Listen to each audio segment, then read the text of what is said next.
睇下家下韩国姜牙信仰了的时节，有批到茶嘅香味么？冇唔错，其实茶米伫呢个故事地图，既唔系排国天天哦，伫点都系主角。不过对种到奶度嘅茶米变做得食嘅茶米水，其实咧讲当油爱当多当复杂嘅工匠做的。韩国咧茶米嘅产业老生法，总是夹向下分唔开嘅啦。最尾本案例从那个种茶、做茶、食茶、品茶那个部分，本才在强下来学那茶米嘅相关知识了，强下来学了。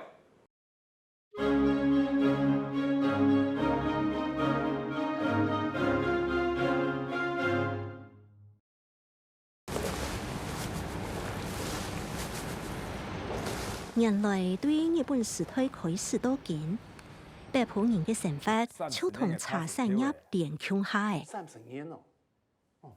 喺北浦乡有當多大細細嘅茶工廠同茶行。北浦鄉境內漫山遍野都係茶葉。係講到到採收茶槍嘅時節，就係家家戶戶都啲嘅製茶。一條好茶米係用嚟製作完成嘅喏。茶嘅風味要油麻嘅無強樣，青米，我哋愛帶領大家向下來打開茶米嘅世界，然後天天呢是一杯好茶啦。我们的茶种呢，我们桃竹苗早期都是种青青大磨种，因为为什么要种这个茶种呢？因为这个茶种我们对它最了解，而且接触最久。从小喝茶都是从青青大磨喝到长大，所以呢，其他的茶种对我们来讲，我们完全都不用，而且它也不够，而其他茶种它也没像青青大磨那么耐泡。茶叶的发酵怎样影响它的风味？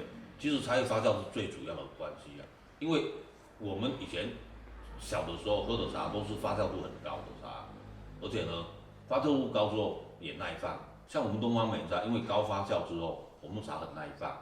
那放个5年10年都没问题。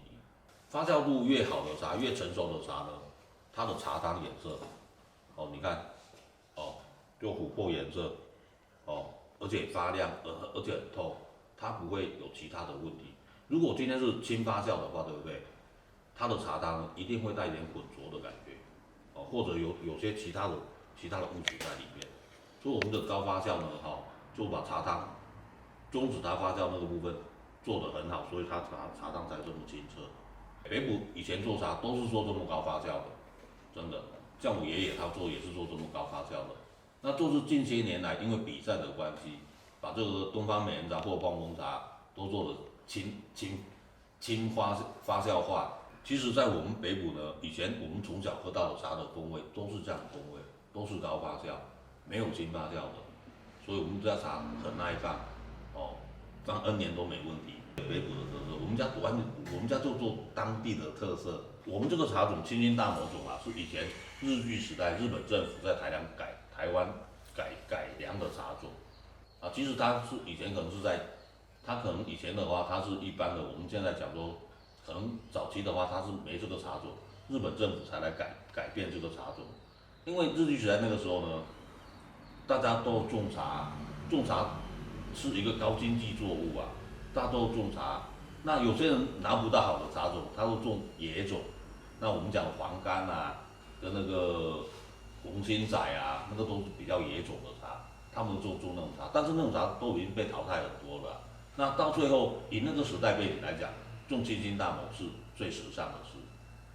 但是呢，到现在来讲又被超越了啊。那后来金萱出来了，一套奶香的香味，或者台茶11号或者17号，他们的品种呢，台茶11号和11号它的产量特别大，最适合做现在的饮料茶。